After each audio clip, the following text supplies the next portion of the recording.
Welcome back to a second day in Marrakech, Morocco. Yesterday we had an amazing day, we loved everything we saw, but today unfortunately the weather isn't that great, so the food tour that we were planning we can't really do today because it's raining, so we're going to do some other exciting things. So we started the day with some breakfast at Almoravides. Yeah, it was another traditional Moroccan breakfast. We had some tea, we had some bread, some dips and things like that. But now that our bellies are full, we're heading to, I think it's called Bahia Palace. We're going to check out the grounds there. It looks really beautiful. As she said, we're just going to get up to more indoor activities today because of the rain. Hopefully it will still be a great day. We're going to still have some amazing food. So let's get started. Let's go.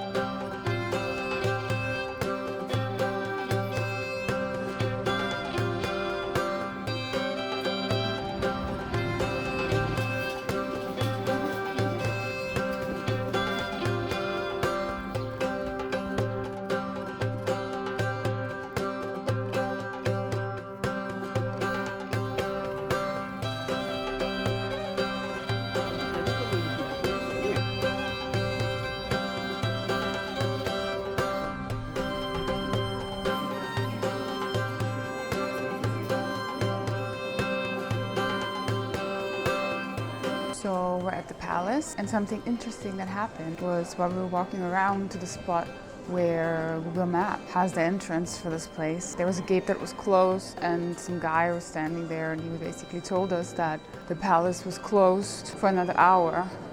And then when we kept walking, he was trying to maybe make us do something else. He was like, oh, we can go this way or whatever. And we knew that these things happen and we knew this place was open because it was.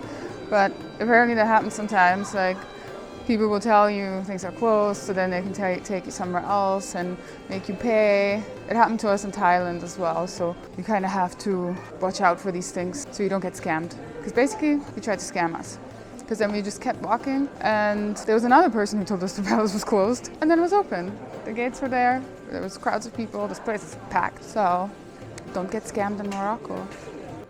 What do you say to the man who tried to scam us? We can't show that, can we?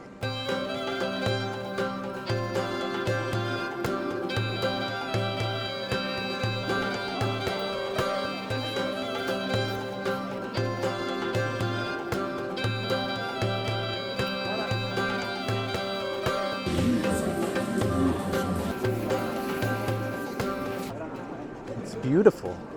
So pretty. Apparently there's 160 rooms and courtyards in this palace. Pretty big. Yeah, it's massive so far. It's very intricate, very detailed. Yeah, really nice. I think it's worth a visit. $7 or $7. 70 dirham. Yeah, 70 dirham. Not bad. I think it's a pretty good price. Yeah, it's really busy though. That's like one thing I don't like. It's not the best Insta spot. If you're trying to go for a good picture, like get a nice snap, you have to wait. And sometimes people don't even care. They just walk in front of you. People never care. Yeah, nobody ever cares. I mean, why should they? they're here to just see it as well, but still, yeah. But it's enjoyable so far. I really like it.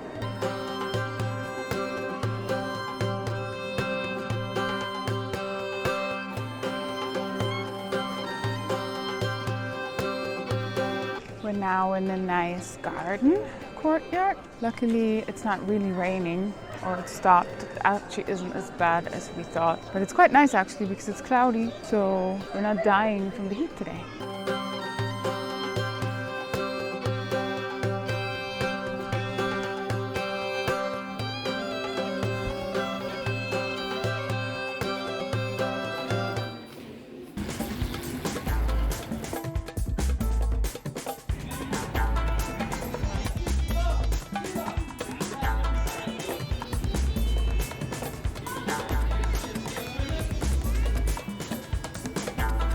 So just a quick thought for anybody looking for some souvenirs. We found this little shop here. You maybe see it in the back.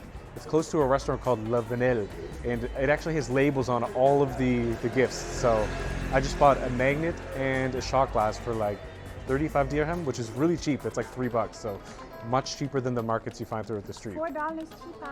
Yeah, they tried to charge me $6 for a shot glass yesterday. So yeah, check this place out if you can find it.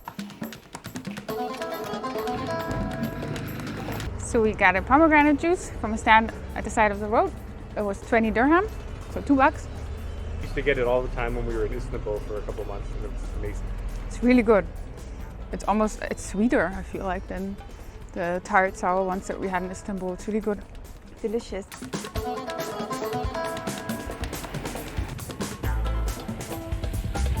So it turns out this super rainy weather that we were supposed to have went away pretty quick.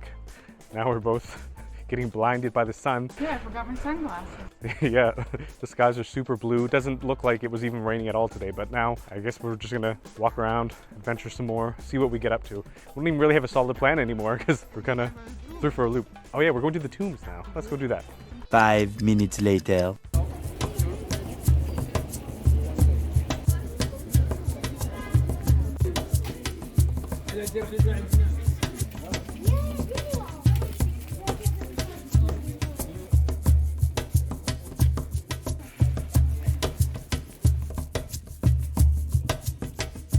So we're at Saadian Tombs, which is a royal, ancient necropolis? Yes. And there's a king, Saadian, who has his tomb there, and there's a long queue.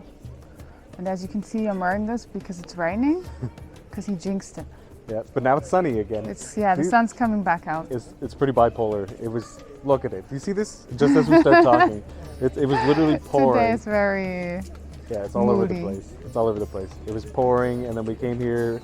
It got sunny a little bit, then it was raining. Now it's, of course, sunny again and beautiful. So yeah, we're just gonna enjoy this again. This was 70 dirham, so again, $7. Roughly $7. So we don't know if it's worth it yet because we just get in. Let's go explore it and see what we get up to.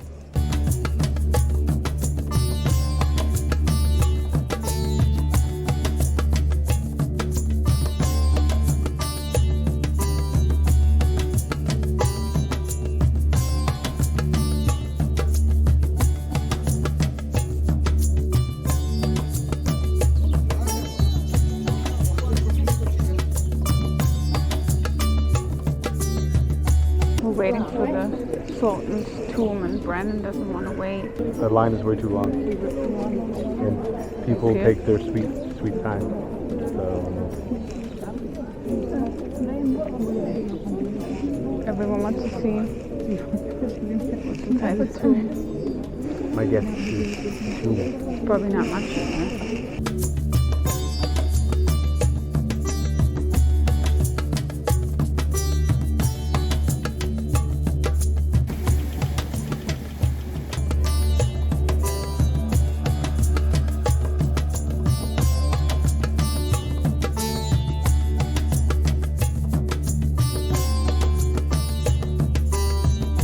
Another thing that keeps happening here is that when you walk down the street, there's people telling you not to go there, or more so that the museum or the plaza or whatever attraction there is close by is the other way, and you shouldn't go this way, and they're quite insistent on you turning around, although they have no idea where you're going. They don't know what your goal, what your destination is. So can somebody enlighten us with why they're doing this? They're like, oh no, turn around. The square is over there, and you literally just came from the square. Obviously you can't live at the square, you have to leave the square again. But every time you're basically like not going to the main attraction, although there's plenty of other attractions, they're always telling you to go the other way. It's kind of strange. Or yes, last night they were telling us that roads are closed, although they weren't closed. And then we just got home. Bizarre.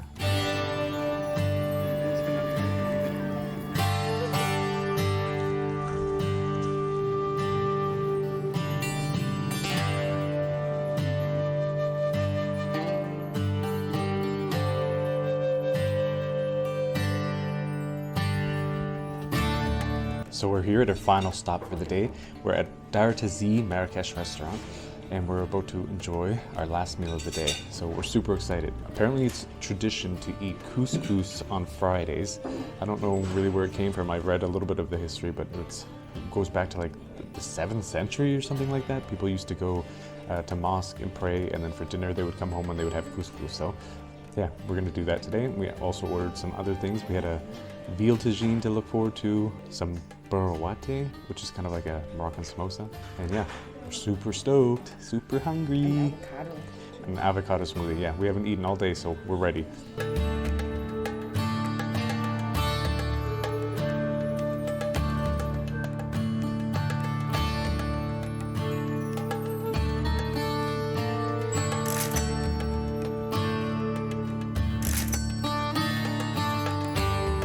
So we ordered an avocado shake, avocado with milk. That's pretty common here. And I don't know if it's sweet. I'm a bit scared.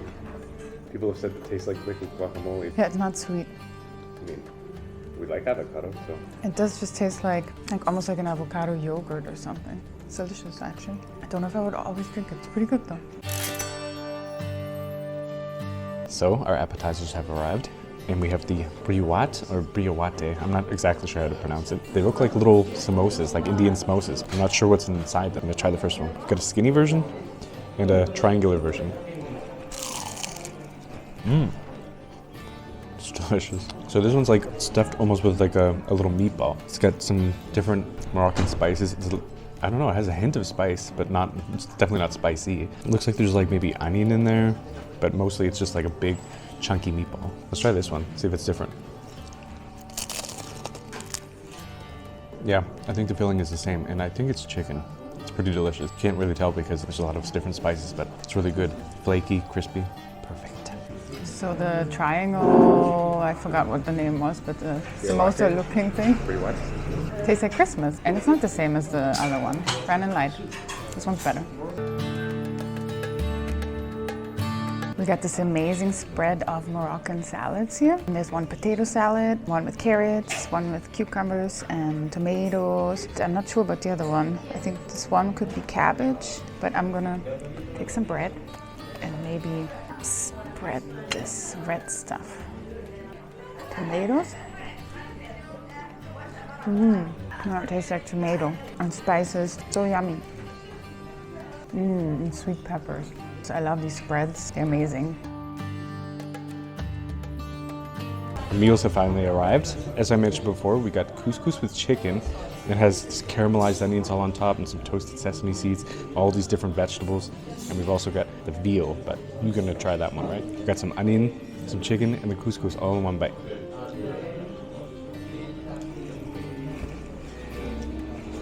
Super delicious. The caramelized onions bring this very nice sweetness. You can taste those little toasted sesame seeds. The couscous is nice and soft. I thought it would be a little bit more grainy, but and then the vegetables still have a nice little crunch. So overall, really, really good. So we got the veal tagine with an egg on top, and it also has some olives. It looks delicious. It's tiny little meatballs, It's kofta. which I guess you get in Turkey as well. I've never seen kofta meatballs look like that. They're like Yeah, this it's little not like baby. that in Turkey. It's something else. So I have olive, meatball, and egg. It's kind of hot.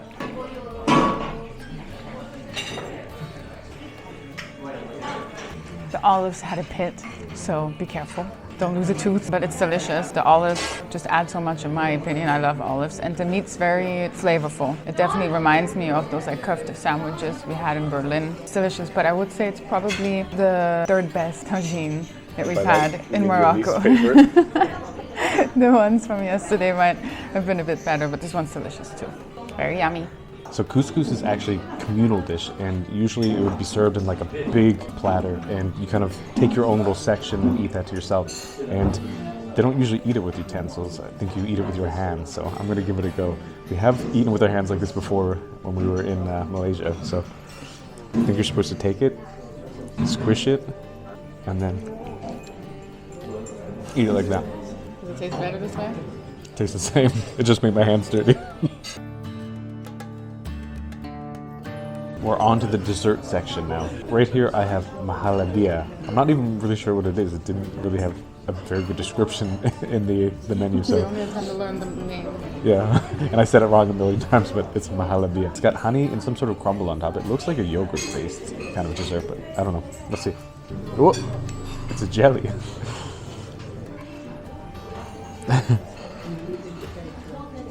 It's a big bite. It reminds me of like kind of rice pudding, but without the rice. The honey is so sweet and delicious, and you've got that crunch with the crumble on top. It's really, really good. It's not really like anything I've had before. That's the only thing I can compare it to, so it's very tasty. I think this tastes like Grießbrei, which is German. So I don't know what it is, to be honest, but it's delicious. It's a sweet milk so pudding, good. according to Sweet. Google. We just checked it, but Yeah, sweet milk pudding with obviously the nuts and honey, but I believe there's something in it. Grießbrei. it's the best dessert. Delicious, so good. So we have a plate of Moroccan sweets for dessert. I think this is quite common to have. There's like all these little shops around town. I'm gonna try this one. Looks like a little gyoza. It's very chewy. I didn't expect that. I thought it was like filled with something, but it's not really. It's like very chewy, almost like sticky, and it tastes like not minty, but like it has some type of like aroma or something. I don't know. I'm really terrible at describing things, but it's really good. It's better than I thought because it's kind of like I think cardboardy. that's one of the most popular ones. But there's some like spice that I don't know. Maybe Brandon will know what it is, but it's delicious. I'm surprised. I thought maybe this was just gonna be some dry cookie or something, but this is pretty impressive. It's yummy. I want to try this little one. It has like, I think, chocolate on top and bottom, and the paste, probably nut paste. Let's see. This has more like that kind of nutty paste that's like turon a little bit, like the peanut butter one. And yeah, I think it's chocolate on top. So this one's nice too, but this one's the winner. And now we're gonna finish these. We're gonna finish the other dessert, and then we're gonna go back to the hotel and finally rest and call it a night. So we just got back from dinner. We're back at our riad, and now we're gonna chill, relax, so that we're gonna have energy tomorrow for our food tour. So make sure to tune in next week to see what we're gonna eat. And now we're gonna go to sleep. Yeah, we're tired. We didn't get up that early today, but we did have a big day. We walked around the whole city basically, so I think we did at least 25,000 steps. So pretty tired. We gotta wake up early to start this food tour, so let's get to bed and go to sleep. So make sure to like this video. I hope you did like it. Make sure to subscribe so you don't miss more of Morocco adventures and other adventures that are going to come in the future. Exactly. Just do all the things. Like, subscribe, and leave us a comment. Please. Please, we're begging you. I'm just kidding. Okay. Good night. Good night.